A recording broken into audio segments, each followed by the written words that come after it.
Are you ready to get provoked? You're listening to Can I Live, a show created to excite, ignite, and expose. Let's tune in with your host, R.W. Jones. Welcome, welcome, welcome.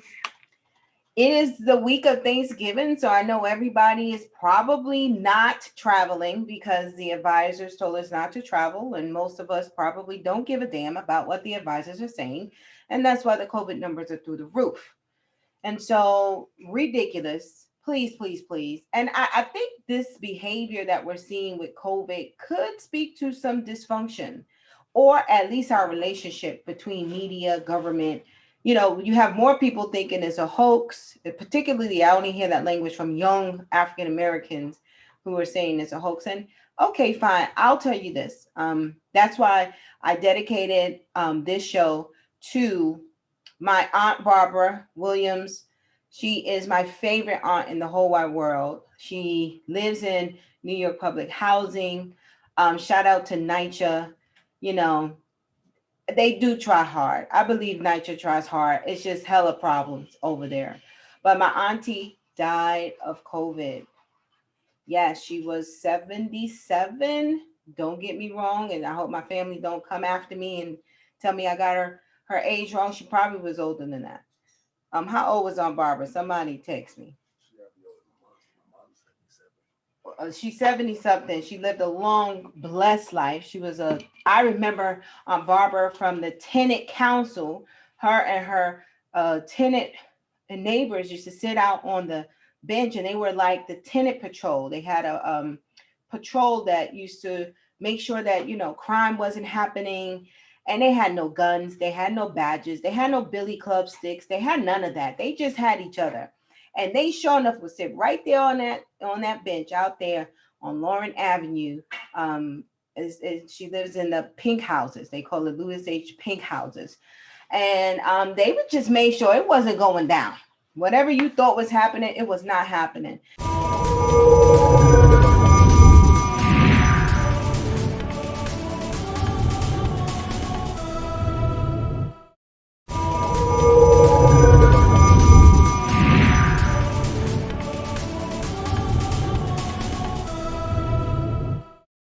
And that's really was my first encounter with tenant councils, was through my Aunt Barbara. Um, I knew nothing about it. I was a young girl. I just remember seeing her and her friends sit out there on those benches. And, some had whistles, some would blow, they were screaming and shouting. They had their little door, they had their office. And I never knew that years later I would be, a part of that fabric of keeping communities safe and keeping, just helping keep communities accountable and seen, and served adequately. So shout out to Barbara. I know that she is with the Lord for sure. To be absent is to be present. And tell my father I said hello. And what's up with 2021? We can't wait to get out of 2020. People like, yo, this has been the most craziest year ever. But yeah, COVID is real. And let's protect our seniors. Make sure we're, wearing our masks, doing our hand sanitizer, not going out and about, in and out. That's why we and my family decided we were staying home, because I have elderly parents as well. And I didn't want to get them sick, and I don't want to bring anything to them. I don't, I come in contact with some people, not a lot, but I still thought that maybe was too much. And so shout out to, all, just in memory of everybody who has lost somebody. Somebody in this world has lost somebody today, this week, this year, from COVID and from other related diseases. And so I just wanted to make sure she was a devoted mother. She loved her children. She was a foster parent to many. Her. And so, everybody, is taking it hard right now, but I wanted to make sure I took at least a few minutes for my favorite auntie in the whole wide world. I love you, Aunt Barbara. And we're And praying so for your what we're family, talking Raquel. about, Just I to think know that. is still relevant. Barbara, I say Aunt Barbara Williams, she lived in pink houses, public housing in New York City, NYCHA, the biggest housing authority in the whole entire world. And how do I say?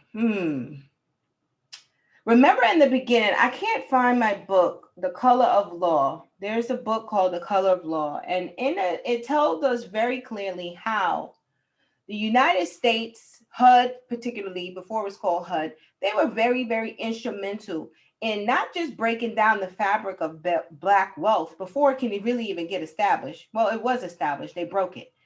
But they made it their business to make sure that Black Americans did not access wealth building opportunities through home ownership.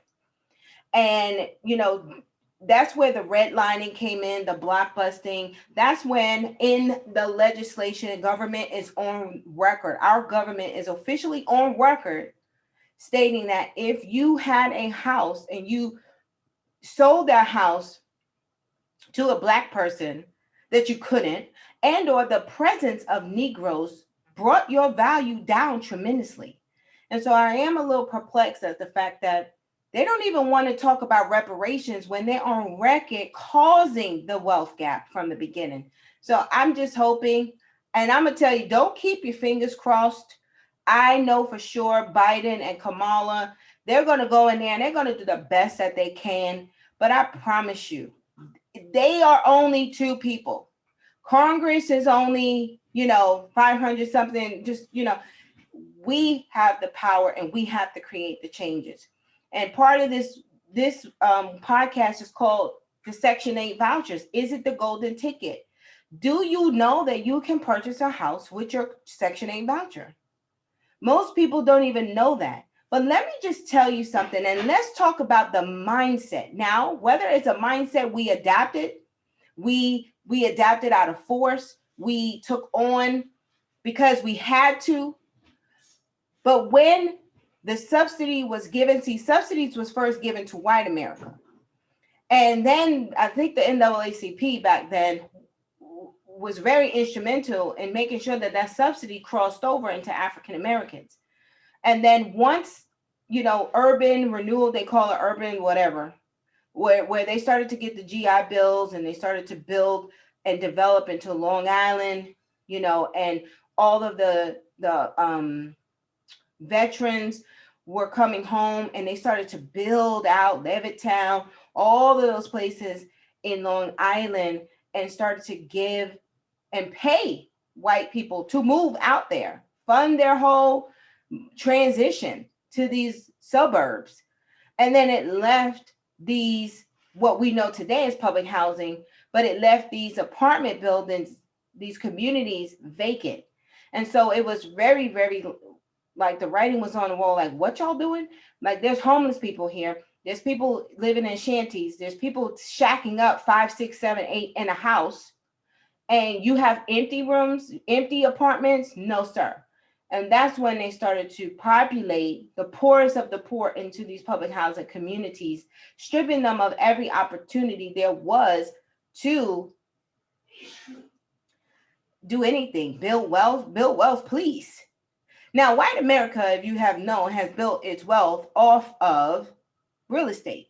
So they purchase these homes, then they take the equity out, which, let me just put a side note. Side note. The whole housing system, to me, I think, is a scam. Now, just because you build your wealth in that capacity, let's just understand you have a house, you purchase your house, you get your loan, 30 years, you pay off your loan, you pay off your house, you have all of this equity. If the equity is yours, you shouldn't have to take debt on it. If the equity is yours, the bank should willingly, freely give you your equity, and you should never have to take equity out and then pay the bank for your equity. That means you never own your home. So y'all need to get that stuff straight right now. The mere fact that you can have a house, pay a mortgage for 30 years and, quote, think you own your house. Yeah, you just don't have to pay the bank anymore. But all that equity in your house, you now have to tell the bank you need your equity. And if you don't have good credit, if your debt to income ratio is out of whack, you're not going to get a loan against your own equity. Don't understand how we swallowed that pill, but we did nonetheless. And that's how America built its wealth. They would take the equity out, they would pay for their kids to go to college, they would pay for small businesses or pay for anything that they needed. And those are the things, the assets that accumulates wealth and build wealth. And that is how Black America has gotten so far left behind in the income gap. Now you'll have scholars, you'll have academic, you'll have a lot of people tell you, in a more fancy way. Whatever, I'm giving it to you in a very, just raw, without all the long, big old words. That's just what it was. And so, with that understanding, the subsidy came about, and I'm not really sure which year. The whole, you know what, I can actually look it up. The Section 8 voucher itself came about, but let's see. I wonder if it says it. There's a housing choice voucher. Okay. Well, nonetheless, we started to get a couple of questions to the podcast to access about Section 8 vouchers, whether it's purchasing your home with a voucher, whether it's, rapid rehousing, city vouchers, tenant protection vouchers, all the different type of vouchers. So I figured, why not just talk about it? Thank you, Monette, for really giving us the idea as to what we would, discuss. I know we've been on Section 3 for a while, and now it's like, okay, can I live? We're a National Public Housing Tenants Association. That's what we are. The members on our board, our advisory board, and those that contract with us, most of them, 90% of them, are residents of public housing. And so, it's important to us to keep the issues relevant that pertain to public housing residents. That's very important. And so, if the voucher, which back in the day used to be the golden ticket, now y'all know, I mean, I sat in the welfare offices. I know as a Black woman, I was told right from the gate, go down to social services, get your food stamps, get your Medicaid, get your WIC, get your child care, go on all the public housing lists, not one, all of them. And I was traveling. I don't even know who told me that. It might have been some side chat chick sitting next to me and her in the welfare office. The more kids you have, the more money they'll give you. And I'm like, oh my God, that's not going to be my life. I cannot have a whole lot of kids just because they're going to give me more money. I wound up having a whole lot of kids anyway, but it wasn't because they was giving me more money. But I knew then that there was a problem, and I didn't like being associated with that problem. However, yes, the Section 8 list was the game. Like if you could get the voucher, you winning. Who don't want the voucher? What is a voucher? Voucher is when the government, taxpayers, all of us put in on this, man. We put in on this voucher and they subsidize the unit. So there's what they call project-based vouchers. Project-based vouchers is when a developer or housing authority, they can apply to HUD and ask HUD, for a certain amount of particular vouchers. And that voucher can stay on the unit, which means the unit is now subsidized so that anybody moving into the unit receives the subsidy. The moment you move out of the unit, you no longer receive the subsidy. So those are not like the tenant protection vouchers that you get to travel with, which they call housing choice vouchers. Housing choice vouchers was created to give families choice, supposedly. We'll talk about that in a minute. So yes, now you have a tenant protection voucher in which, if you live in a housing authority right now and they are going through some major redevelopment, the chances are the families will receive the option to get a voucher. Now, a lot of people, I'm not going to say a lot of people, some don't opt in to take the vouchers. Most of your seniors is not moving. They're not moving. They're old. They love their little apartment there, and they're not going to leave. And so they're just going to opt in just to be transferred somewhere else. Good for them. They should. Nobody got time to deal with the Section 8 rat race. But the families, the younger generation, they're going to choose the Section 8 voucher. And what is happening is, of course, families are not rented to Section 8. Whether it's the myth that people tear up your house and all of that stuff, we'll talk about that in a little bit. I've learned just from landlords. My mom was a landlord. It didn't matter who they were. A bad landlord, a bad tenant is a bad tenant, regardless of the subsidy. But nonetheless, I am trying to understand the mindset that told us, oh, get it and win. Get your voucher. Let the government pay your rent forever. Forever. There's no term limits on how long you can get a voucher. Now, I despise the fact that I turned down 3 vouchers before I knew you could purchase a house with it. And so, trust me, I traveled to different states on the voucher prowl, like many of us. Yes, this is on Facebook. Is a Labricia. Monette, give Labricia that name on Facebook. It's not. Can you hear me, Raquel? I was on the prowl, meaning I got in my car. I might have fried some daggone chicken. I might have had a couple little sandwiches and me and the Raquel? kids. Cause why? We going on a Section 8 hunt. This is real. And I know if I did it, Raquel? it's thousands upon thousands of people who did it. And that's what you do. Raquel? If you see that Section 8 list open it, you go right to that state and you stand on that line like it's Black Friday and you wait till you sign your name up on that paper. Now, disturbingly enough, while Black people, Black women and men, we make up 12% of the United States population, but almost 50% of public housing, subsidized housing population. That's something that's wrong with that. But okay, no big deal. I ain't mad. We all on welfare. No big deal. Let's get the voucher. So I get the voucher, and I'm not saying I got the voucher. I'm saying I turned down the Raquel? voucher because I didn't know. If I had to rewind it all back again, I would have took my voucher and I would have purchased a house until I found out about the housing scam then. But I would have had to do something. I mean, you got to work with the tools that you have, or you just buy your house outright. But trust and believe, when I found out that the house that you could take your voucher, and instead of that housing authority, because Congress appropriates the money to HUD, HUD appropriates the money to housing authorities then appropriates that money to the landlords, and or keep a portion for themselves if they're running public housing. If they're going to Raquel? give it to the landlord, they're Raquel? going to subsidize your house and therefore your landlord. Now look at the landscape. Who owns the rental? 90% or 80%, and these are not, research numbers. These are my numbers, okay? Uh, 80%, I would say, of landlords are what they call them, Caucasian. And so there again, they have the real estate, right? They are the landlord. They are building wealth, not just in the home that they live.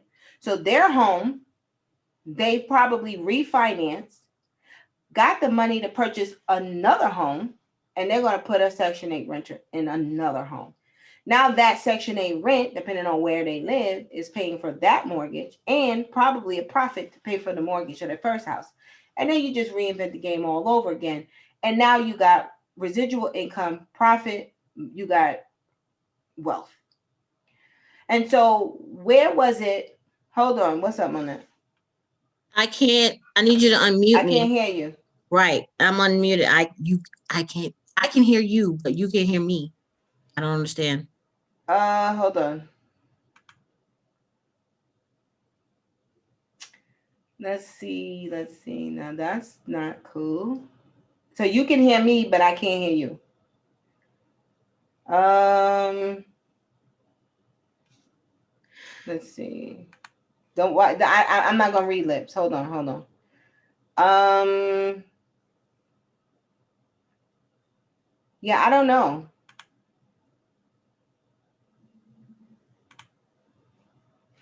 I don't know, Monette. I mean, I don't know if I don't know, and I Check your can't. phone.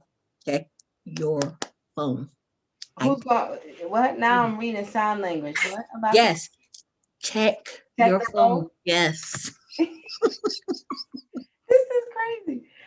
Technology will work where you want it to work. She's like, check your phone. Okay, I'm gonna check it. Okay.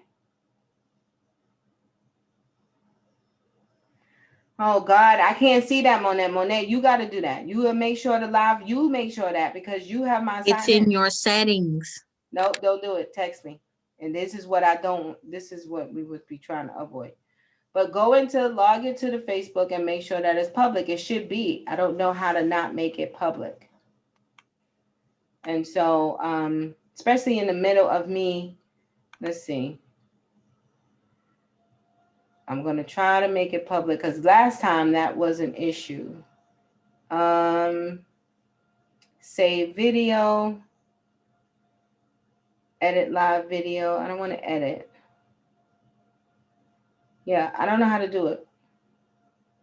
And I'm not doing it now. I'm all in the flow. I don't want to do it. Don't worry about it. Okay.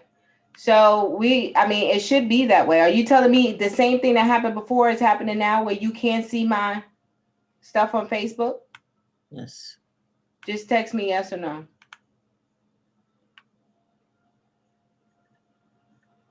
Okay, hold on. Edit audience. Maybe this is it. Only me. Yeah, you know what? Let me put public. Okay, I just put public, you guys. I don't know. Maybe that's just something on my thing. So now everybody can see me. There you go. Ooh, Lord, thank you. All right, we're public now. Everybody can see it. We was getting some texts and chats and stuff asking to share it on Facebook. All right, now where was I? I don't remember where I was. Oh, I was saying about the dysfunction of where we would have been specifically in our minds to think that the Section 8 voucher was the golden ticket and that you just get it and lamp. So here we are in this loader bar. Now this loader bar place, this substandard place, this place that basically says don't do the maximum, do the minimum, don't make a lot, make a little, don't disclose, lie. And so we inherited the system of bondage and we acclimated as such. And so when we got the voucher, okay, maybe for sure I believe that no one told us that we could get the voucher. Maybe in the beginning when it was time for the lease ups, no one told us how to come up using the voucher, because I know for sure that that doesn't happen. The housing authorities are in business, private developers are in business to house you, not necessarily to get you to come up, build wealth, and join and close the wealth gap. That's not what their job is. However, the fact that we've taken the voucher and lamped. So here somebody's paying our rent. And I ain't gonna say our rent, but somebody's paying the rent. So you pay 30% of your income, which all housing in America should just be 30% of income. You shouldn't even need subsidy. It should just be that. But okay, someone is paying your rent. Your rent, $50. Some cases, rent $0. Some cases rent 300, 400, and 500, 600, 800, 900. The more rent you're paying, it means the more income you have. And sometimes means you live in a higher income jurisdiction. So someone living in DC might receive a higher subsidy because the cost of living is higher in DC and California than it is in maybe North Carolina. And so, okay, but where was we supposed to lamp? And I think personally, there's an accountability that first has to be on our side. Before I'm not going to blame the white man like I used to. I used to blame the white man. I used to blame the devil. I used to blame everybody. But who told you that it was acceptable for you to lamp, chill? And I'm not saying that we chilling. We got to be chilling because look at the wealth gap. We got to be chilling because here is somebody's taking and paying our rent, right? Not only, and we're not even counting the food stamps, the Medicaid, the child care, the WIC, and all of those other subsidies. Money's coming in and we lamp, and then we wonder why we depressed because we lamping, because we're not, and we're not living out our purpose. And so here's the Section 8 voucher. You got your golden ticket. Okay, fine. Now you got subsidized housing forever. I'd be damned if you leave that to your children. Now, in some cases, that helped. That's all that we had. That's all, particularly if you disabled, if you elderly, go out and grace out. You deserve, that's your reparations. But if you just like 20 something looking for the voucher, you got the voucher. Now I understand a lot of families sometimes is homeless. I know families that have slept in abandoned buildings, that sleep on the streets with their children and cars and tents. I get it. And so now you get your voucher, and a part of you just want to chill for a minute. Chill for a second. And when I say a second, maybe 6 months to a year max to get your head right. Make sure you ain't got traumatized or you dealt with that trauma of being homeless. But after that year, you need to be on the good foot, because now it's saying, hey, I want HUD or the same monies that is afforded to HUD that affords to the housing authority, and that housing authority gives money to that landlord. I want that same money to come and pay my mortgage. And that is a thing. And it doesn't require the housing authority to do nothing different. Nothing. So if you live in a housing authority and they do not participate in a home ownership voucher, that's something that you need to be advocating for. You need to be showing up at the Board of Commissioners meetings, and you need to speak to the commissioners to tell them about the lack of economic opportunities that exist in that housing authority. Particularly, I'll put one on blast, Raleigh Housing Authority. Now, last time I checked, they didn't have no FSS program, no Ross program, no home ownership program. Everybody in Raleigh Public Housing just sat there. Everybody else got paid around them, but they just sat there. They worked, they paid their little rent, and they good. Mind you, you never access home ownership. So you become a renter versus an owner. And so just to keep in mind, yes, when we rent, we stay in a welfare state, dependent on someone. What if the landlord wants to sell their house? You got to move. If you owned your house, you can then, say, okay, I'm going to pay for this. Most of us, if you have a voucher, you probably had it for at least 10, 15, going on 20 years. I think there's a max. If you're able-bodied family, they'll pay the mortgage for 15 years. If you're elderly, disabled, they'll pay it for 30. But the fact that they'll pay you. Now, why do you think banks are not promoting that? Why do you think HUD is not promoting that? Why do you think housing authorities are not promoting home ownership programs? I'll wait. Right. It's that thing. It's that thing that's fueling the Black Lives Matter, the economic injustice, the systematic institutional racism. It's that thing. That's why. So these systems, but we are complicit and partners with the systems. We don't push it. We're not pushing it. And so, yeah, I'm excited about our upcoming event in February. What is it? On President's Day, honoring the new president-elect. It's called Flip My Voucher. We're going to pretty much, it's a mini course that's held on our Community. You'll see more details coming soon. But Flip My Voucher, we want to turn you guys from Section 8 renters to homeowners, simply because the power is in the voucher. And we're not utilizing the power of the voucher, which we should. We should be using the power of the voucher, particularly now, because this is our season. This is our time.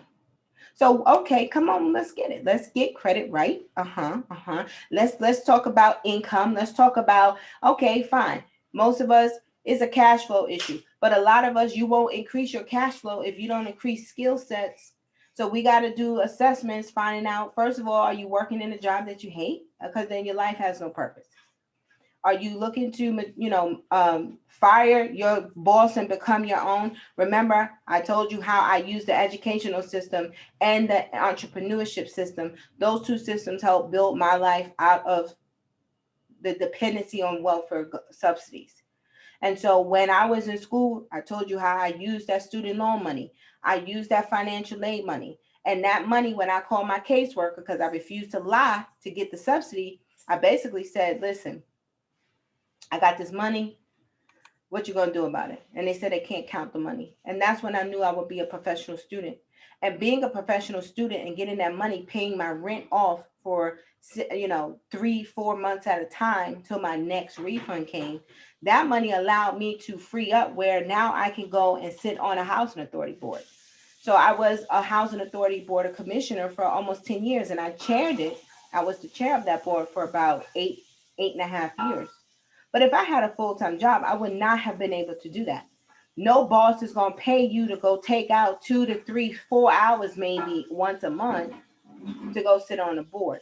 And that's why most of the boards and commissions are mostly filled with government employees and or retired individuals, making the families on the menu. And so shout out to North Carolina Central University. I was in the Executive Masters of Public Administration program, NCCU, Eagle Pride, all that good stuff. They were the ones who taught me about boards and commissions. And they were the ones who said, get on boards. And that's when I went to look for boards and commissions. And I was the youngest one at that time, 10 years ago, in my 30s, sitting on boards, chairing boards, making policy moves, policy decisions, simply because I didn't have to work. And because I didn't have to work, and I have 4 kids, come on with it, and my business wasn't making no real money, I was learning how to make money. And so with the entrepreneurship, that right there helped me be able to not report my income every 10 days simply because they had to go by my Schedule C. And so, yeah, I was legit. I was legit. I was intentional about it. I would file my taxes, and my business lost money probably every year for like 10 years. I think after 5 years, they told me to go find something else to do. That's when they cut me off. It was like after like 4 or 5 years. They was like, you need to find something else to do because you never make no money. And I was like, oh, I don't want to do nothing else. I'm going to get this one day, but fine. Take your food stamps back. So, yes, these are some of the things we would have to deal with in order to flip your voucher, in order to actually take and get your voucher. Because when you go to the bank is going to do the same thing. It's not like you get your golden voucher, your golden ticket, and you walk into a bank and they tell you, yes, you can get it. And, let me just write you up right now. Oh, no, it don't work like that. The beautiful part is that even with the voucher, it can be coupled with your local housing assistance programs. So I have seen, and I have written up, because I've also worked in a housing authority. So not only was I this welfare mom, I was this commissioner, but I worked in a housing authority, and I wrote up 2 or 3 homes. I don't know if it was the first 2 homes in Alexandria, Virginia, but it was a big deal. And I was adamant about making sure we were using the voucher for home ownership. And I was determined to learn how to do it. And we worked with, I believe, Sandy Springs Bank. Shout out to Sandy Springs, because they were the ones, I believe, who wrote it up. But I remember having to do it was just a calculation sheet.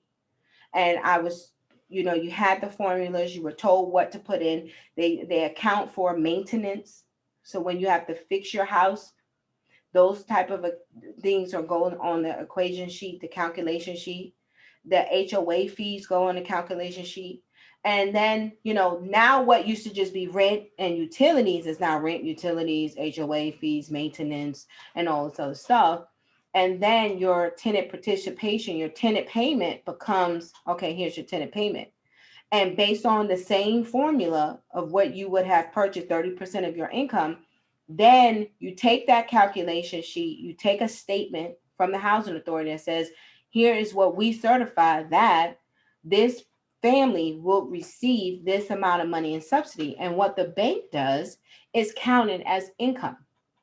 And so if you received let's say your income was $50,000 and you lived in a DC area, and your subsidy was, let's say, of your $2,000, $2,300 rent, you were paying, let's say, $1,500, leaving, you just bang on the computer, $800 subsidy you got every month. You take that 800, you times about 12, that's 9,600. I forgot what I just said, what your income was. Was it 50,000? So if your income is 50,000, it is now 59,600, which means you qualify for more house. So it gives your income a boost. And yes, you got to have the credit because the bank is going to have to, do it. Um, but I even say there is a day coming soon. I don't know when, but the Bible says, and here we go into the Bible. You're like, is this church or is this a podcast for a nonprofit? When the enemy come in like a flood, God lifts up a standard. And just because banks give loans don't mean I have to. And so what I've learned by my real estate courses that I've taken 2 real estate courses. I've tried to take the real estate exam and failed twice, or if not, probably 3 times. Failed the LSAT twice. Just certain trickery tests that do trickery. My mind doesn't do trickery. It gets very angry. It shuts down because I know that there's, in God, there's grace and it's simple. It's light and easy. It's not heavy. It's not complicated. It's not hard. It's not deep. And so, failing all of those tests, but still taking those courses, I learned, you know, you could do a seller finance. So, can I live one day? We will get some property, rehab it, put Section 8 families in it, and we'll do a seller finance. You pay your rent. There might be a small fee on top of it for the seller finance fee. You pay your rent, and after 10 years, 15 years, the house is yours. We would have gotten our money back already. Just because you can make $1 million in profit don't mean you need to. Doesn't mean you need to extort the people to that degree. It's greed and insatiable, it's lust and insatiable desire that can never be satisfied. The eyes will never be satisfied. The desires will always want more and more and more and more and more and more. And there's never just enough profit. I mean, just up to $3 billion is not enough. We can do 8. We could do 80. Hey, we could do 100. That's how that goes. And so, our plans is to find, properties, be able to redevelop it and do a seller finance. Put Section 8 families. We're only interested in using this voucher system so that we could do our part in turning the wealth gap. And, hopefully you own the house now. Guess what? You could sell it. You could rent it. You could go buy something else. We would have done our job. Okay. And so we're really excited about the flip my voucher. Oh, flip my voucher mini course. It's a 3-hour little housing conference event that will have some speakers in there of how to prepare to purchase your house with your voucher. And so, in a nutshell, it's like, now everybody don't want to own a house. I know I don't, but I don't want to own a house simply because my mom, who bought her house, my mom and dad bought a house in Long Island for $50,000, and my dad, and my dad at that point, crack was in, crack was like the thing to do, and everybody was smoking crack. And so unfortunately, he was out there and my mom had to take care of us by herself. And so she fell behind in her mortgage, had to refinance. Long story short, she had these predatory lenders coming to her with these crazy balloon mortgages, that if you missed the payment, the interest rate would go off to the wazoo. And her small, her $50,000 house, which might have been $600 or less a month, her payments wound up to be $1,200. Then she had to go into various programs. Then her payments wound up being $3,000. And that's when we knew we had already lost the track. We were off track.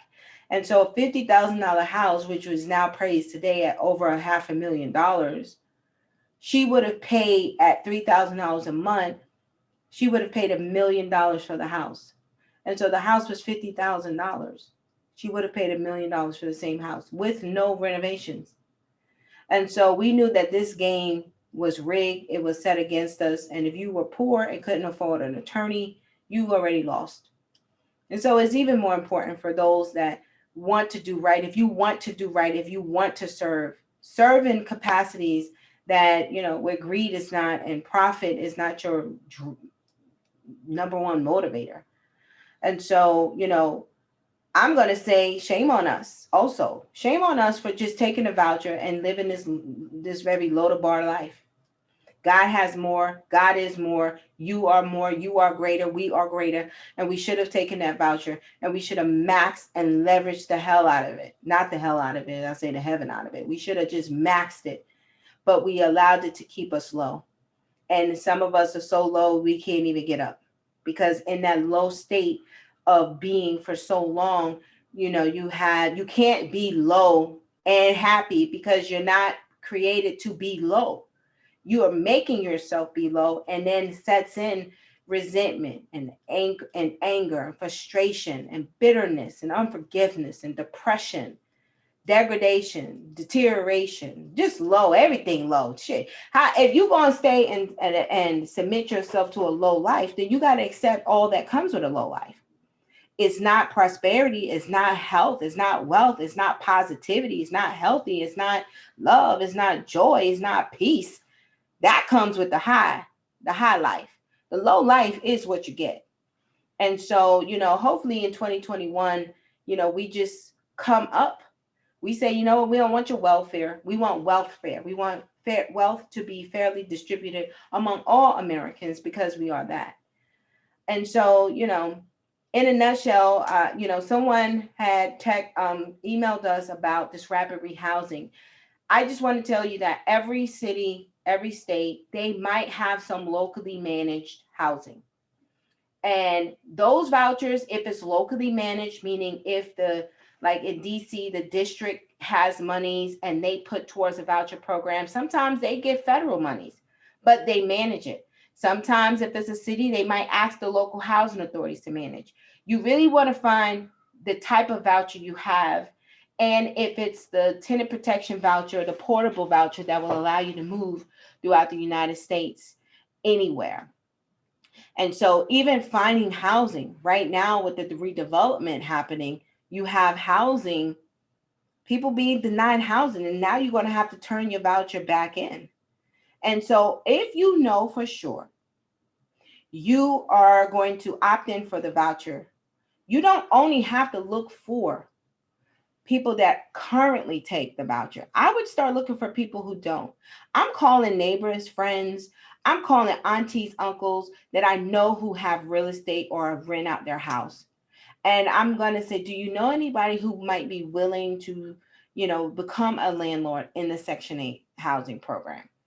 And I would sell up the program. It's your money will be there on time every month, despite of, if I ever lost my job, they will pay 100% of the rent. That's security. And so I'm selling the program before I'm selling me. And then I'm going to sell me and my life. And my life should look like I'm on and about that come up. I'm going to school, I'm working, you know, my kids, here are my kids, they're well behaved, here's their school records. Unfortunately, we got to do all of that, because it does have a bad rap based on, you know, but I know I wouldn't care what type of subsidy you have. If you have not worked in years and you have X amount of children, and certain things you can't ask a renter, like, let me see your kids' report cards. That is discriminatory, even if it's not on the protected class. You just can't ask that. How many kids you have, how many baby daddies. That's just illegal. You can't ask those questions. But you can ask about job history. You can run a credit check. So there's other ways that we can be disqualified. And so, hopefully we can get past those barriers in 2021, help increase this wealth gap a little something, and, take it from there. So questions, if anybody has questions, I will open up that chat feature right now for questions. On Facebook, I am RW Jones, the Billionaire. Please share the podcast with your friends, with your family, anybody who you know has Section 8 or even live in public housing, because RAD, the rental assistance demonstration, I think I told you guys this before, that's in podcast, one of them numbers up there that says keep your radar on RAD, or keep RAD on your radar. That podcast talks about the RAD program and how Congress intentionally disinvested in public housing, never gave the money to do anything with. So public housing only had enough money to pay the bills, and I mean salaries, keep maintenance, band-aids on the properties, you know, and serve the residents as best as they could. And now these deplorable. Can we say deplorable? And here's another thing that I'm a little conflicted with, because I can't even see how I wouldn't pay $1. You couldn't even pay me to live in some of these houses, honestly. So anytime somebody gonna pay you to live somewhere, you might need to think, am I gonna get shot? Is this a good place for me to live? Is it safe? I don't want to get eaten up by rats and roaches. I like my hair. I don't want my hair to fall out because the damn mice eat at me at night. Shame on us. And when I say shame on us, I mean shame on this goddamn government that did this. But shame on us for allowing us to be like that. Because we took a low place and we know intentionally, it's like your thermometer went all the way down. We accept anything. And so we're accepting these deplorable conditions. We got mamas, grandmamas, aunties, and uncles living in these deplorable conditions. Ain't no heat in the winter. Ain't no air in the summer. And I don't get it. You couldn't do that in no market rate. Oh, I promise you, if you was paying $3,000 a month, I wish I would see a roach. Let there be a rat. Let me see a piece of garbage. Why? Because now I value, the value is different. And once you come up into that subsidized apartment and you paying that little bit of rent, let's say $50, boom, that's your value. The value of that apartment is now $50. Once they tell you that the rent is zero, you can have the nicest apartment. And let me just tell you, some of these apartments is nice. All these public housing apartments is not run down like here in DC, or they all not run down. You got some people in Fort Myers, Florida. I felt like I was living in penthouses. Florida got it going on, but it's a different place. Florida might be a good place for y'all to move your voucher. I know you're probably like, who wants to live in Florida? There are alligators in the streets. But I promise you, it's a better quality of life. I know if I had a voucher, I'm a acknowledged God and like, Lord, can we? Florida. Florida's a good spot. Good place, banging houses, bomb houses for Section 8. And they tend to be, amicable to the whole Section 8 thing. Shout out to Jacksonville housing, Fort Myers housing, Palatka housing, Sarasota housing, Deerfield Beach housing, all champions out there. Shout out to y'all. I think that was it. I forgot what I was going to say. Questions? Any questions? Lord, I just heard something like crawl up in my ceiling. I was like, wait a minute. Hold on. Oh God. Oh, that scared me just now. I was like, wait a minute. I got residents who tell me they hear the rats in the walls. Like, no, ma'am, I'm not paying the rent. Nope. Rent strike. Questions? Do we have questions from Facebook?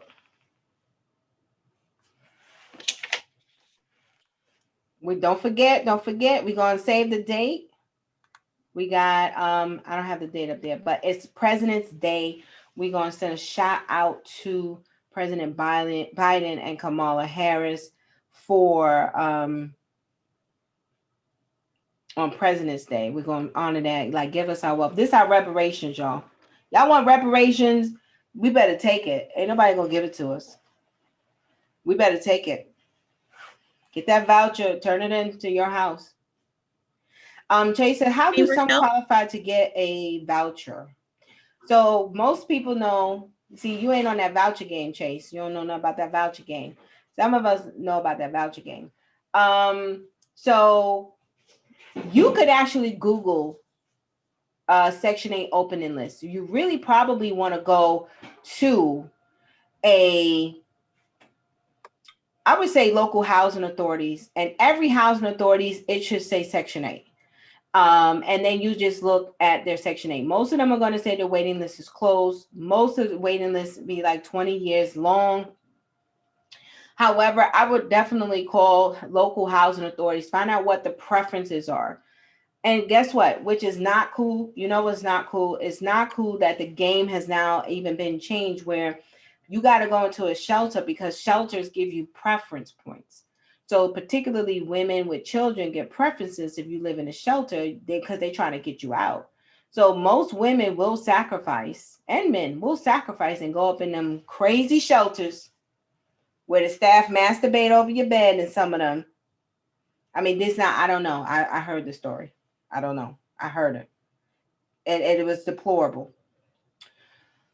But they'll play that shelter game just so they could get the voucher. And I know a lot of women get that voucher because they are in that shelter. And so you might have to play that shelter game for a year. I mean, I haven't seen many people live in shelters more than a year, but shelters work hand in hand. A lot of the shelters are a part of the homelessness, the wraparound services for homelessness, like the continuum of care. And so they work with the housing authorities and they make sure that when these vouchers come up, the first place they go is to the shelters. And so I'm not advocating for you to go into the shelter chase, but I'm telling you that that is one of the priorities, if not the one major priority. And then they take it from the wait list. And usually when they get to the wait list, they'll call you, email you. Unfortunately, if there is a number that is no longer on or you move from that address, you're not going to get on. Your vouchers pass. And so, sometimes most housing authorities, when they list is about to open, they post it in a newspaper, and you could Google Section 8 opening, Section 8 list opened, and see where these lists are open. And you're going to have to go and get some chicken, fry some chicken, get that chicken up in your bag, in a little Ziploc bag, and let it be all sweaty and stuff. You know how we used to do in the car, going out to the other places, driving long rides, and ride out to wherever the voucher list is and stand on the line because there will be a line like Black Friday. I know that was a little disgusting. Um, but those trips ain't, I don't think those are fun. I don't think it's fun.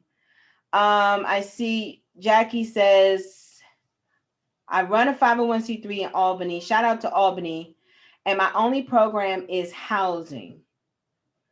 I know that housing should be a national conversation, but aside from that, I would like to discuss discuss with you how we can work together to educate those that want to be educated on how to utilize their benefits for their benefit.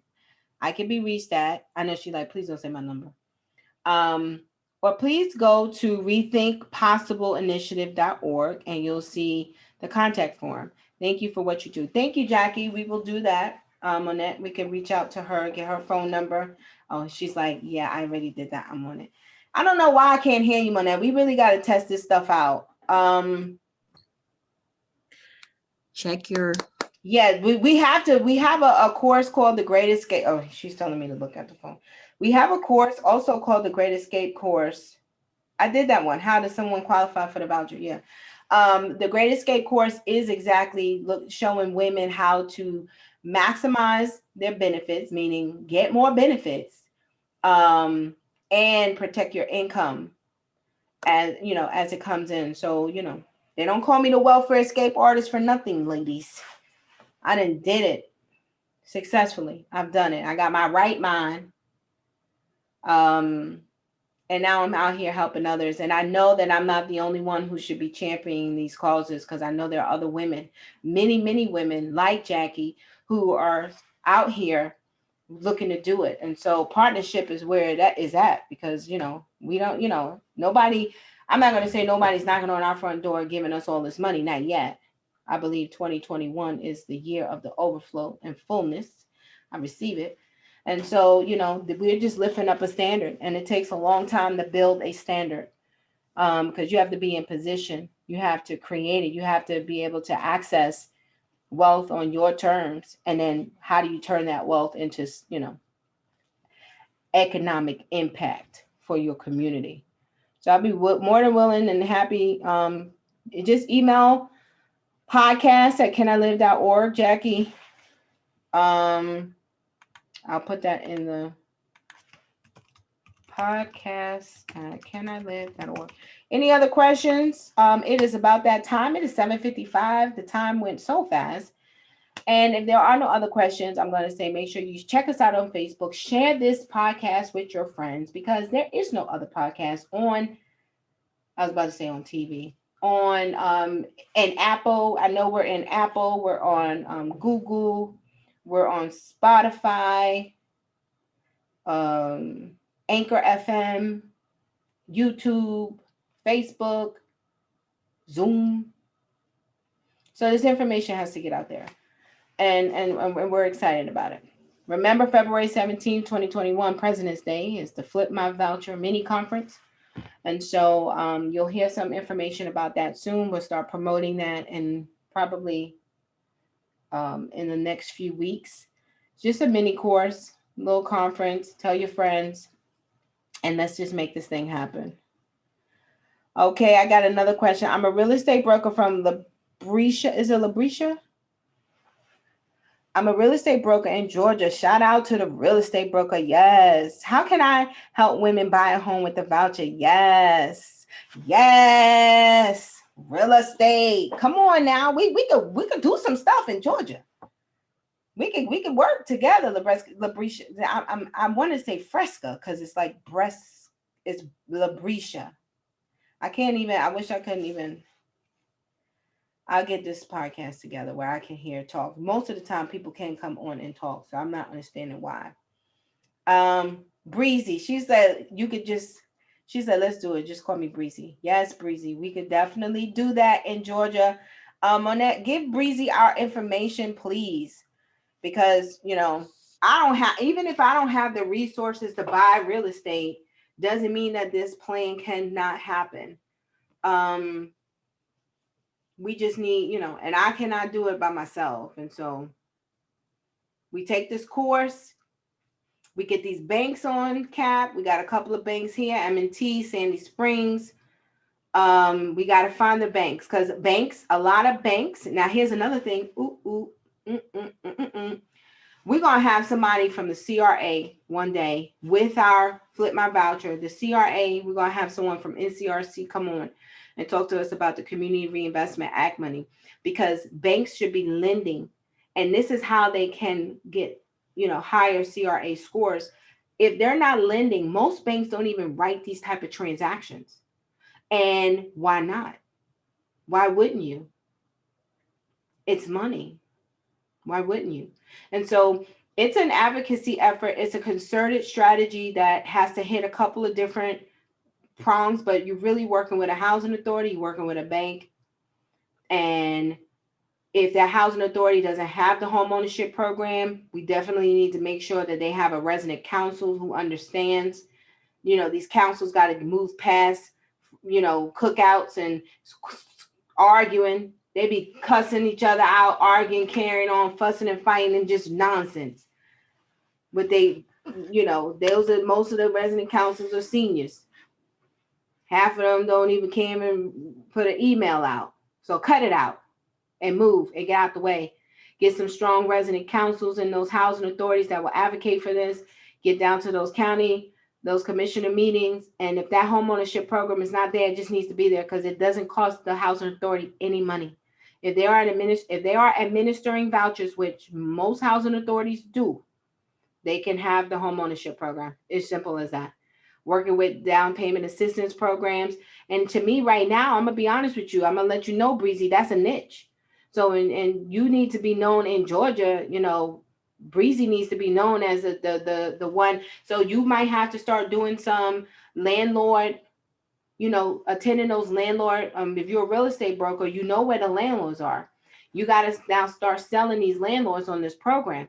We need to talk about, you want to talk Black Lives Matter, economic inclusion. Here's the opportunity. The opportunity is, here's an opportunity. Now, most people don't want their house towed up. And so it's twofold. We have to say, your house ain't going to get towed up necessarily because we do a vetting. And so it's setting up the system. Who's going to vet? Who's going to do the assessment? Who's going to make sure you get the right candidate, the right renter into the right landlord's relationship? And it might, if you are a real estate broker, you might have to also think about a property management aspect of it where you're getting a certain percentage to manage the houses because, you know, I would think they need management. And I don't think no Section 8 family should be living in no house without a self-sufficiency component to it.